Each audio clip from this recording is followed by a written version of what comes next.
ऐसा नहीं है कि भारत में कानून पहली बार बन रहे हैं, लेकिन आई थिंक 5 या 6 हज़ार किसान ही सामने आकर बोल रहे हैं कि हाँ, हम जानना चाहते हैं कि वो क्या है। कुछ भारत विरोधी मानसिकताएं हाईजैक कर लेती हैं। नमस्कार, मैं हूं आपके साथ नम्रता शर्मा। किसान आंदोलन और इसी बीच जो ट्रैक्टर मार्च निकाला गया 26 जनवरी से जिस तरीके की तस्वीरें सामने आई, इन सब को लेकर सोशल एक्टिविस्ट और पेशे से वकील सुबुही खान ने क्या कुछ कहा, ये भी आपको सुनवाते हैं। किसान आंदोलन देशव्यापी रूप ले चुका है।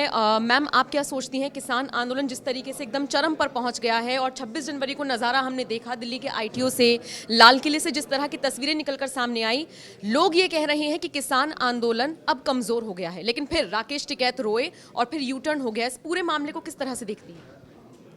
देखिए, सबसे पहले तो मैं ये बोलना चाहती हूँ कि डेफिनेटली भारत के अंदर प्रदर्शन करना या आंदोलन करना बिल्कुल वैलिड है, लीगल है, लेकिन हम लोग पता नहीं ये क्यों भूल जाते हैं कि किसी भी आंदोलन कहलाने के लिए कुछ शर्तें होती हैं, कुछ जायज़ एक तरीका होता है, एक प्रोसेस होता है। जब आप बोलते हैं कि हमारा संविधान हमें अधिकार देता है आंदोलन का, तो हमें ये समझना चाहिए कि संविधान में सिर्फ अधिकार नहीं है, कर्तव्य भी हैं।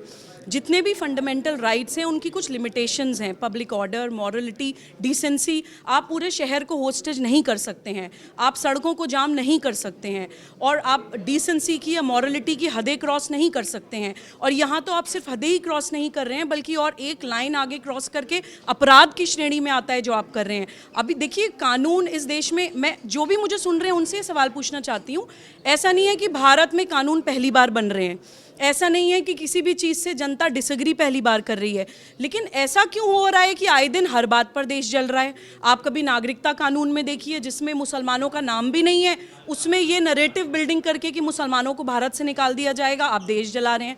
आप शाहीन बाग में देखिए, आपने पूरी रोड्स ब्लॉक कर दी, आप हमारे देश के प्रधानमंत्री को गाली दे रहे हैं। वहाँ पे शाहीन बाग में मैं खुद देख कर आई हूँ, आपने पोस्टर्स बनाए हुए हैं। प्रधानमंत्री कौन होते हैं? 135 करोड़ लोगों के रिप्रेजेंटेटिव होते हैं, भारत के प्रतिनिधि होते हैं। आप उनको गालियां दे रहे हैं, क्या ये प्रदर्शन है या अपराध है? जो भी मुझे सुन रहे हैं, मैं आपसे ही सवाल पूछना चाहती हूँ। अभी आप किसान आंदोलन पे देखिए, ठीक है, डेफिनेटली कुछ मांगे कुछ किसानों की हो सकती हैं। देखिए, पहली बात तो करोड़ों किसान हैं, लेकिन आई थिंक 5 या 6 हज़ार किसान ही सामने आकर बोल रहे हैं कि हाँ, हम कंफ्यूज हैं, हम जानना चाहते हैं कि वो क्या है।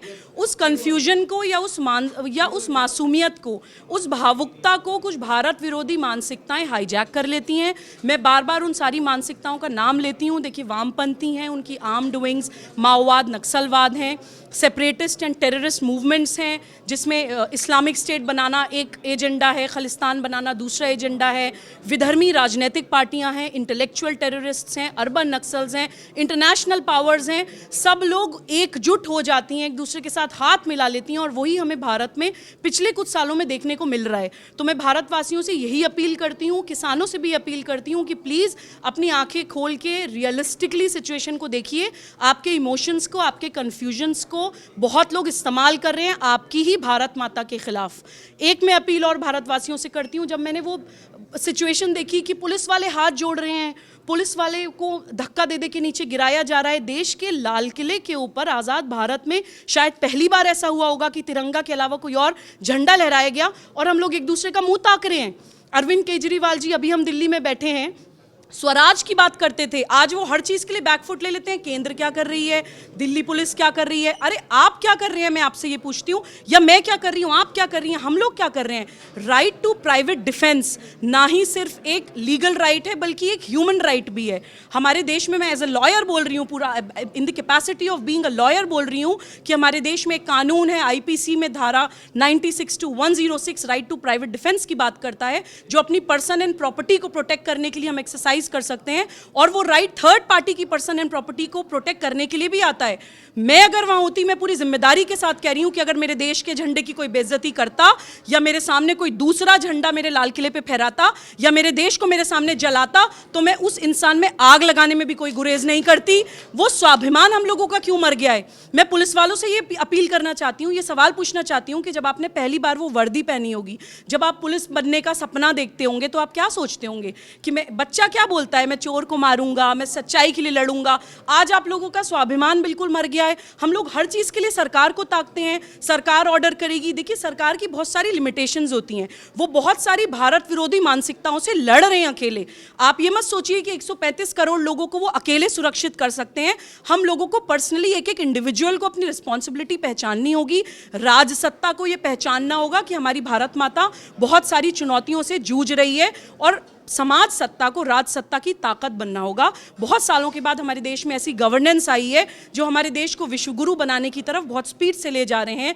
एंटी नेशनल फोर्सेस से वो लोग अकेले लड़ रहे हैं। हमें अपने लीडर्स की ताकत बनना होगा। जब तक वो स्वाभिमान की भावना हमारे मन में नहीं आएगी, जब तक वो समर्पण की भावना हमारे मन में नहीं आएगी, और जब तक हम लोग सिर्फ संवैधानिक अधिकारों की बात ना करके संविधान में दिए हुए कर्तव्यों के पालन करने के बारे में नहीं सोचेंगे, तब तक इस समस्या का समाधान नहीं होगा। यही मैं आपके चैनल के माध्यम से बोलना चाहती हूँ। बहुत बहुत शुक्रिया।